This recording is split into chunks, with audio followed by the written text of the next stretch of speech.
Hi everyone, আমি mehndi artist নিতা। কেমন আছো তোমরা সবাই? আশা করছি সকলেই খুব ভালো আছো। দিনটি ছিল 2nd মার্চ। তো আজকে আমার বুকিং ছিল চাকদা বিষ্ণুপুরে। তো পার্টি মেহেন্দির বুকিং ছিল সমস্তটা।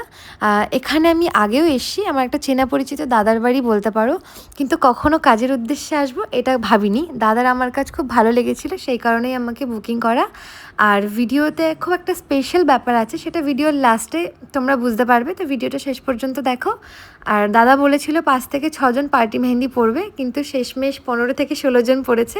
যতটা পসিবল হয়েছে আমরা আমাদের বেস্ট দেওয়ার চেষ্টা করেছি। আর এত ব্যস্ত ছিলাম সে কারণে ক্লিপগুলো ঠিকভাবে নিতে পারিনি, তো তবুও যতটা দেখাতে পেরেছি তোমাদের সাথে শেয়ার করলাম। আর যেটা বলছিলাম এতক্ষণ, সব থেকে স্পেশাল ব্যাপার সেটা হচ্ছে এই মেহেন্দিটা, যেটা দাদা তার ওয়াইফের নাম লিখিয়েছে হাতে। বেঙ্গলিরা, মানে যারা বাঙালি, তারা কিন্তু কখনোই এরকমভাবে মেহেন্দি পড়ে না, কিন্তু দাদার ভীষণ ইচ্ছে ছিল যে সেও তার ওয়াইফের নাম লিখবে। ব্যাপারটা কিন্তু ভীষণ সুইট। এটা তোমাদের সাথে না শেয়ার করে পারলাম না। তোমাদের কেমন লাগলো অবশ্যই জানিও। আজকের মতো টাটা।